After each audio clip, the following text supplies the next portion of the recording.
Dito, DCGB Ngunyan. Anainot, pirming nanginginutan. Always number one. Always number one. DCGB, 729 kHz. Enot sa Bareta, enot sa Gabos.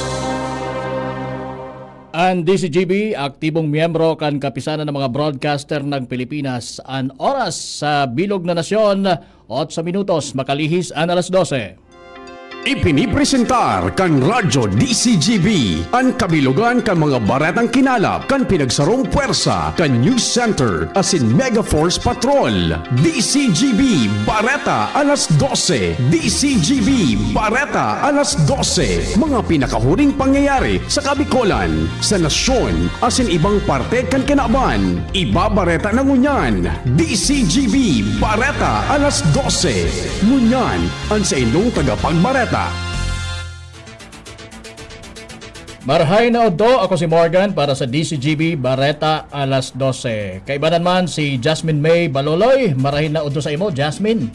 Yes, maray na odo po sa imo Kapa Morgan asin sa tuyang mga paraan tabay in behalf po ni Miss Gina Italy. Ako po si Jasmine May Baloloy.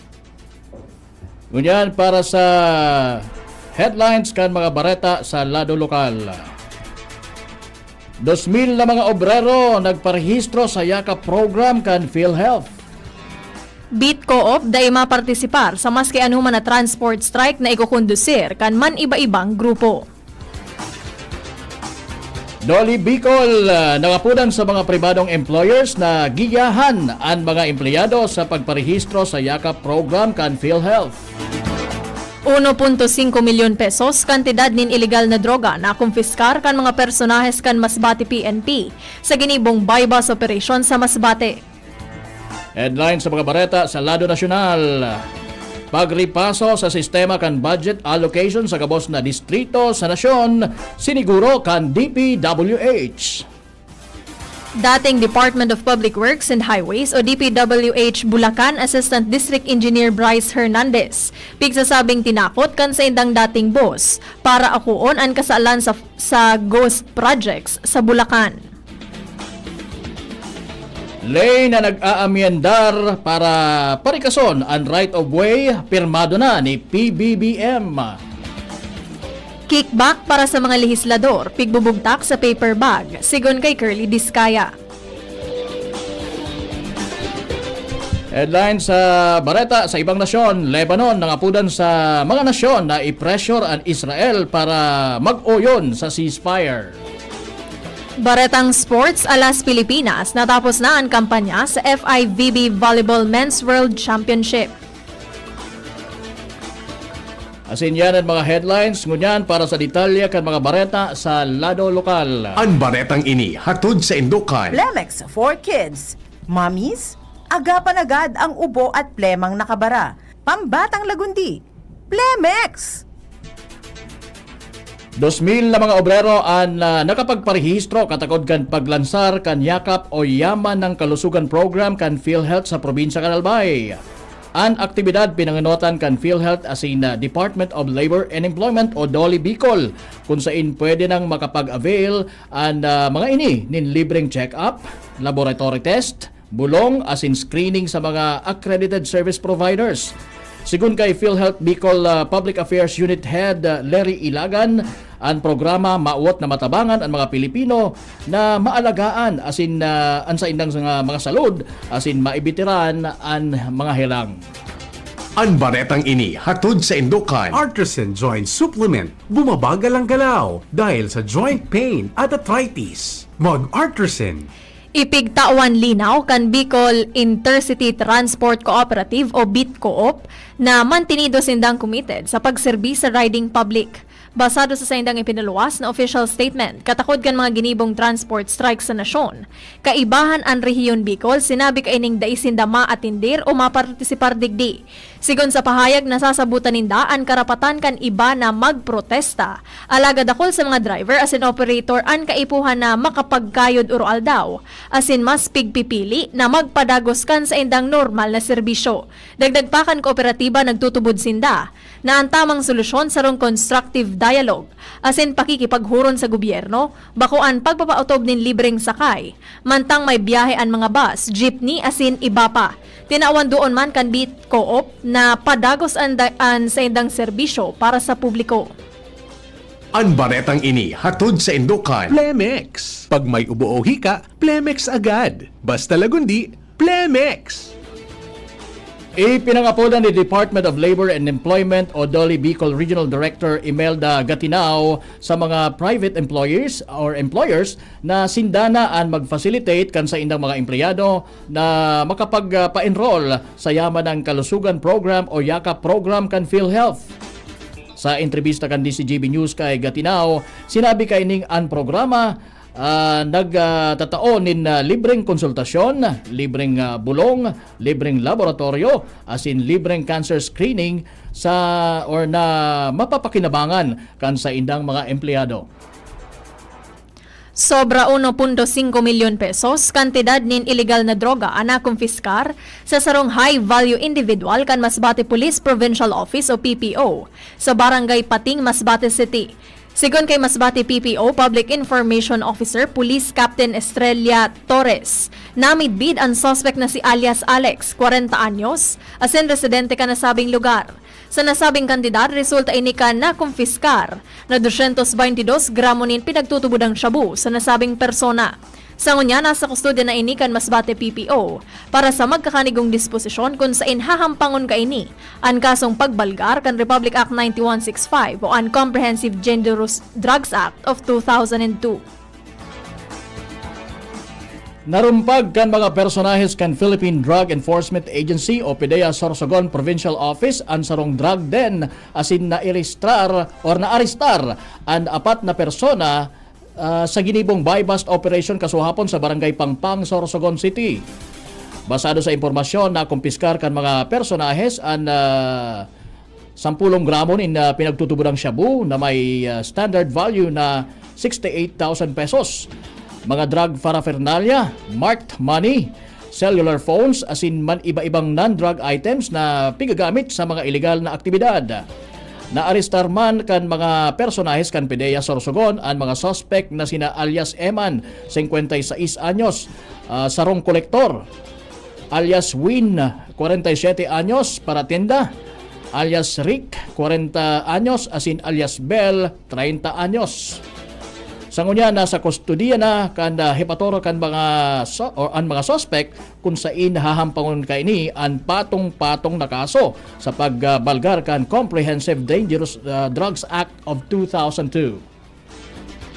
Arestado kan mga autoridad kan Tiwi Municipal Police Station ang sarong personang pinagmidbid na rank 3 Municipal Most Wanted Person kan Tiwi Albay sa ginibong operasyon. Sa Bakakay Albay ka nakaaging aldaw. Sigon kay Tiwi Municipal Police Station Chief Police Major Christian Brual, ang suspect na si alias Tor, ang nahahampang sa kasong frustrated murder. As naarestar kasuhapon bandang alas 12:15 o 50 ninudto sa sarong barangay sa Bakakay Albay. Sa ngunya, nasa kustodya na kan Tiwi Municipal Police Station ang suspect para sa magkakanigong dokumentasyon as in disposisyon. 20 paratanom nin mais asin miyembros kan man iba-ibang kooperatiba hali sa Camarines Sur, Albay, Masbate asin Sorsogon ang nagpartisipar sa tulong aldaw na Open Pollinated Variety Corn Seed Production and Certification sa Naga City na pinamayuhan kan Department of Agriculture o DA Bicol kan nakaaging aldaw. Sigun kay Engineer Amabel Bumabase kan DA Bicol, ginibo sa training an man iba-ibang pagsasanay arog kan climate outlook, integrated nutrient and pest management, cultural as in post-harvest practices, pati na an seed testing, field inspection as in certification procedures. Ginibo kasuhapon sa Marison Hotel, Legazpi City, ang eleksyon para sa Vice Mayors League of the Philippines o VMLP, Bicol Chapter as in ang VMLP Organizational Meeting. Nailihir bilang presidente kan Liga si Honorable Eric Rodriguez. Ang vice-alkalde kan Pandan Catanduanes, mantang vice-presidente naman si Kamalig Vice Mayor Honorable Maria Ardail Baldo. Mientras na elehido bilang Secretary General si VM Gianna Yapyuvo kan Mercedes Camarines Norte, Treasurer naman si VM Edsel Dimaiwat kan Iriga City Camarines Sur, mantampap o Public Relations Office naman si Batuan Masbate VM Charmax Yuson. Mantang nailihir naman bilang mga boards of directors sina VM Attorney Gerard Punon kan Camarines Sur, VM Luis Gutierrez kan Albay, VM Lumuel Sortida kan Catanduanes, VM Casimoro Padilla kan Camarines Norte, VM Michael Guisayco hali sa Sorsogon, asin si VM Fernando Maguis kan Masbate. Ginibo kan Philippine NGO Council on Population, Health and Welfare Incorporated sa pakikipagtabangan sa lokal na gobyerno kan Kamalig asin Simon of Siren Community Rehabilitation and Development Foundation Incorporated o SCCRDFI and Clubfoot Early Detection and Referral Orientation kasuhapon sa Kamalig Training Center sa Barangay Salugan. Sigun kay SCCRDFI Physical Therapist Michelle Clamar, pinartisiparan ang aktibidad nin 50 mga barangay health workers hali sa man iba-ibang barangay kan Kamalig, Albay. Apwera ka iniheras man ni Clamar ang mga esensyal na paghururon manungod sa early detection kan clubfoot congenital conditions asin ang brief background kan clubfoot congenital condition, myths and misconceptions about clubfoot in the Philippines, clubfoot treatment, the Ponseti method, pati naan na role of health workers. Pinagpupuunan ni Albay 3rd District Representative Adrian Salceda ang pag-organisar nin training manungod sa typhoon preparedness para sa mga lokal na gobyerno na sakop kan tercer distrito. Sigon sa entrevista kan DCGB News kay Chief of Staff Cedric Daep, nasa pag-asikaso na sindangon niya na semana para sa pagpuon kan training sa masunod na semana. Pinaglalaoman na papartisiparan ini kan mga opisyales kan kada munisipyo asin mga barangay. Dagdag pa niya na pupuunan ng training sa Ginubatan, Uwas, Pulanggi asin Piuduran kung saan pigduruwang aldaw ang kada training sa mga lokal na gobyerno. Yan ang kabilugan kan mga bareta sa lado lokal. Mga detalye kan mga bareta sa lado nasyonal asin sa ibang nasyon sa samuyang pagbabalik.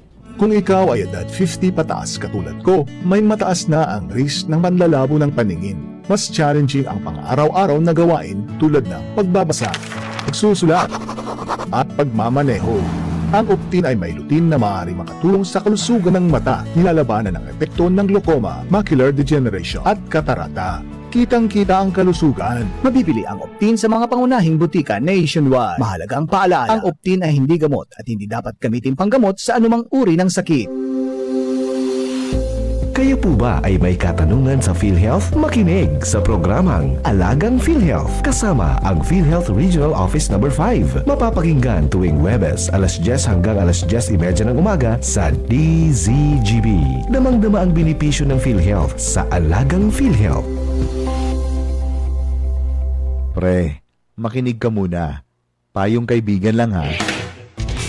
Work hard, play hard. Yan ang motto ko dati. Pero nakakapagod din pala katagalan. Sa gitna ng lahat ng mga puyat, inom at pagkain ng masasarap, kasama na ang oily at fatty foods, kailangan pa ring bantayan ang kalusugan. Tamang kontrol ang kailangan. Katuwang ko, ang Liverade. May silimarin na maaring makatulong protektahan ang atay. Cheers to more good times. Be a liver lover. Mahalagang paalala, ang Liverade ay hindi gamot at hindi dapat gamitin paggamot sa anumang uri ng sakit. Ang good drinks at good food, perfect combo. Isama pa ang Liverade para sa kalusugan ng atay. Mabibili sa mga leading drugstores nationwide. Ubo ng anak? Nakababahala? Baka plema. Para dyan, Plemex for Kids ang pambato ko. Ang Plemex for Kids ay gawa sa lagundi. Tinutunaw at pinalalabas ang plema. Ginhawa para sa bata, peace of mind para kay mommy. Camille Prats Yambao po, nagfi-flex for Plemex. Pambatang lagundi, Plemex! Vitex Segundo L is the generic name of Plemex for kids. If symptoms persist, consult your doctor. Mommies, agapan agad ang ubo at plemang nakabara. Pambatang lagundi, Plemex!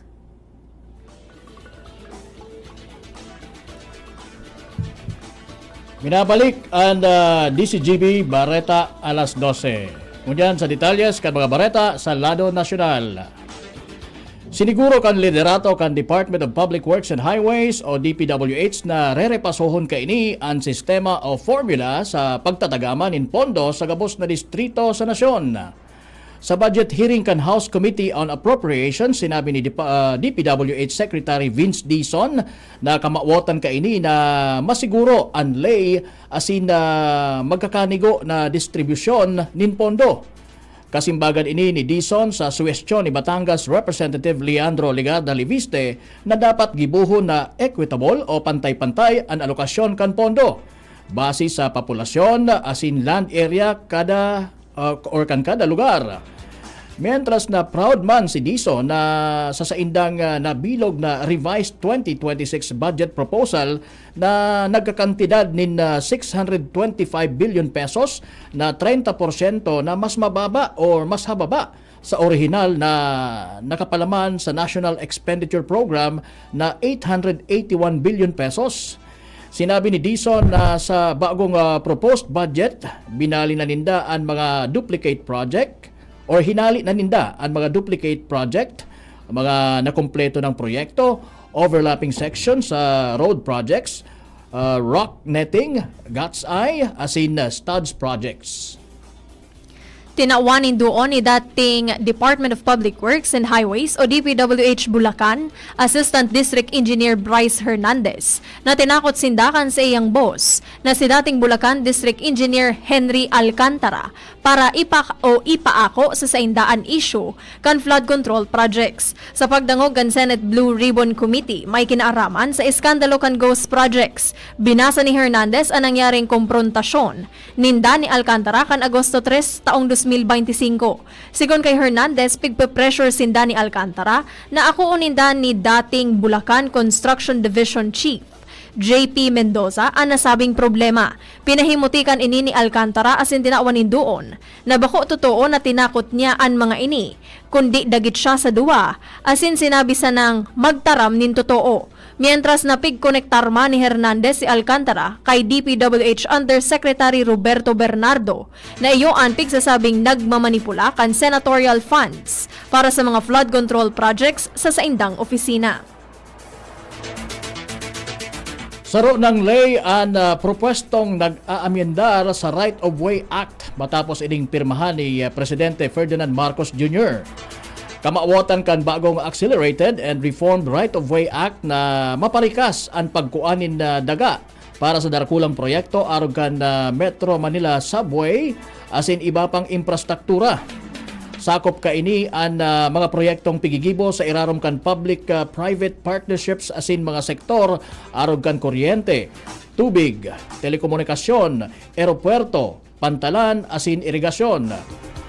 Ipinag-orden man kan lay ang preparasyon kan Right of Way Action Plan bago magbakal nindaga. Kaibahan ang pag-aram sa mga maaapektaran, kwentada kan kabayadan asin konsultasyon sa mga stakeholders. Ibinulgar kan kontraktor na si Pacifico Curly Discaya na pigbubugtak sa naninda permi sa paper bag ang kwartang pigtataon ninda sa mga politiko asin opisyal kan Department of Public Works and Highways o DPWH sa pagpapadagos kan pagdangog kan Senate Blue Ribbon Committee sa maanumalyang flood control projects. Hinapot ni Senator Risa Hontiveros si Discaya kung paano niya pigtatao ang kwarta sa mga recipient kan sampulo sa good 15% share kan mga ini sa mga flood control projects. Sinabi ni Discaya na pigko kaaminsan kan tawo kan mga resipiente. Minsan pigpapaduman asin naghihirilingan sinda sa Shangri-La asin minsan an mga ini ang nagduduman sa saindang opisina sigon kay Discaya. Dai nagsipot sa kainot-inoting preliminary investigation kan Department of Justice o DOJ ang negosyanteng si Charlie Atong Ang na pigtuturo na mastermind sa pagadan sa Sobra Sangatos na nawawarang parabulang. Imbes ang mga abogado sa nakaini ang nahiling sa laog kan Session Hall kan DOJ sa panghinganat ni Attorney Lorna Kapunan na nagtitindog na abogado man kan nagkapirang aki ni Atong Ang na pigsasabing imbuelto man sa kaso. Uminabot man sa preliminary investigation ang mga kapamilya asin pamilya kan mga biktima na ipinag-insistir na ipadagos ang kaso apisar kan wala tuong panunuhol kan mga alipores ni Ang. Nagpuon ang preliminary investigation bandang alas 10 ng aga kung saan nag-atindir ang panel of prosecutors na guminisa sa mga akusado. Mga pulis na imbuelto sa panghinginot ni dating NCRPO Chief Police Colonel Jonel Estomo, asin ang whistleblowers na si Julie Patindogan alias Totoy, asin tugang kaining si Ilakim. Puro nagsumitir kan sa indang counter affidavit ang mga akusado sa kaso.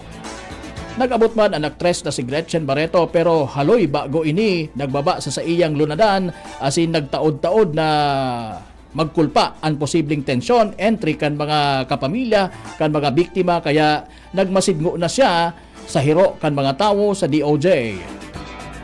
Magigiromdoma na Setyembre 9 kan pinunan kan DOJ ang pagpapadara nin subpina sa mga imbuelto sa krimen. Nagpaluwas nin flood advisory ang Philippine Atmospheric, Geophysical and Astronomical Services Administration o Pag-asa dahil sa epekto kan bagyong Nando. An mga lugar kinabibilangan kan salog kan Zambales, partikular na sa Santo Tomas, Bukaw, Bankal asin Liwas, siring man an Morong sa Bataan, piglalaoman man an pagsupay kan Ilan, Banabang Tumolino, Pansipit, Kapumpong, Rosario Lobo, asin Upper Bulbok o Lawaya River sa Batangas, asin mga salog sa Cavite, Arogan Canas, Ilang-Ilang, Imos, Labok, asin Maragondon. Kaibahan man ang mga salog kan Occidental Mindoro, Oriental Mindoro, Roblon o Romblon, asin Palawan. Pinaglalaoman ang pag-itaas man kan level nin tubig sa mga salog kan Zamboanga del Norte, Zamboanga Zibugay, asin Zamboanga del Sur, Lanao del Norte, Misamis Oriental, asin Misamis Occidental.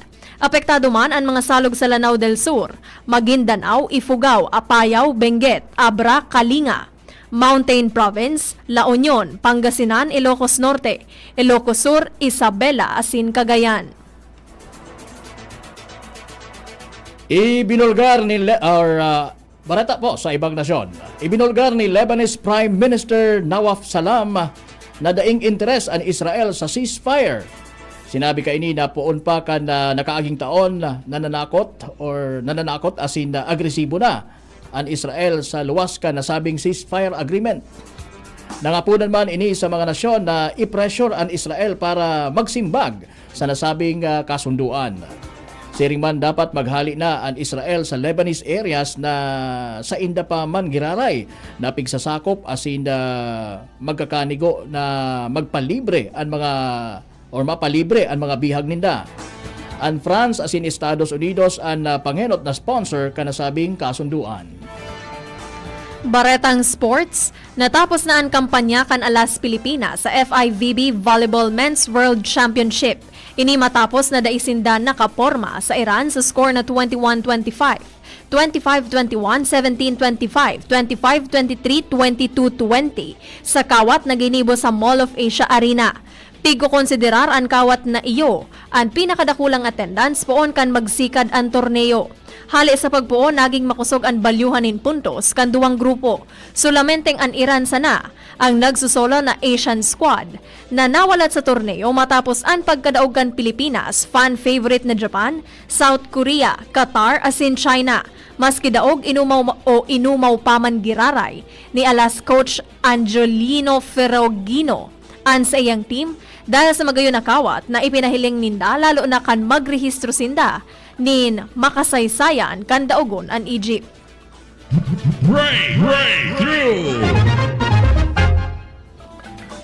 Naimbento kan sarong German company na Cybex ang sarong automated stroller. An e-gasel motorized stroller. Nagagamit nin lithium-ion battery na kayang mapaandar ang stroller nin 28 miles sa tinampo o 5 miles sa malubak na agihan. Ang motor kan stroller nakakatabang na maiusol ini lalo na sa mga patukad na agihan o mapugulan pagpababa na ini. Ang stroller dakulang tabang sa mga magulang na may mga pinag-aaling na mga aki. Dahilan takayang-kaya ka ini na maisakay ang duwang aki. Istorya na iiba. Sarong long-distance swimmer sa New York City ang nagibunin kasaysayan dahilan kan paglangoy niya sa palibot kan Manhattan Island mantang nakaposas ang mga kamot. Si Michael Morayo, sarong mid-bid na competitive swimmer, nilangoy ang 20 Bridges Swim sa palibot kan isla kung saan natapos niya ang 29.54 miles sa laog ning 9 na oras, 41 minutos, asin 46 segundo. Pagkatapos kay ini minidbid si Morayo para sa 2 Guinness World Records, ang farthest distance swimming wearing handcuffs, as in ang farthest circumnavigation swim around Manhattan Island wearing handcuffs. Flashback. Ngunya na aldaw, Setyembre 19 taong 1914, namundag si Simplicia Nena Lacunico Sagil. Sarong modernist as in abstract painter na midbid sa iyang cosmic, organic as in spiritual abstract. Si Sagil ang pigko-konsiderar na nangenot sa Filipino abstract art. Pinakaenot na solo exhibition ni Sagil ang ginibo kan taong 1950 sa Philippine Art Gallery kung saan nakahampang niya sinda Vicente Menansala, Hernando Ruiz Ocampo, Arturo Luz, Romeo Tabuena, Anita Magsaysay Ho, asin Fernando Sobel de Ayala. Asin yan ang katilipunan kan mga baretang nakalap sa nakalihis na 6 na oras kan DCGB News Team. Sa ngaran kan mga nagsulat kan mga bareta, News Director Mar de la Cruz, asin Nicole Gloriane, mga kairibanan ta sa lado teknikal, June Napoles, asin si Jerome Martinez, asin sa ngaran man kan sa indong regular na anchor digdi sa DCGB Bareta alas 12 na si Bert Nunez, ako tabi si Morgan. Sa pangaran man po ni Miss Gina Ritterly, ako po si Jasmine Baloloy. Maray na hapon. Sa indong nadangog ang mga darakulang bareta, ngunyan na aldaw, ang tabayan ng giraray sa aga.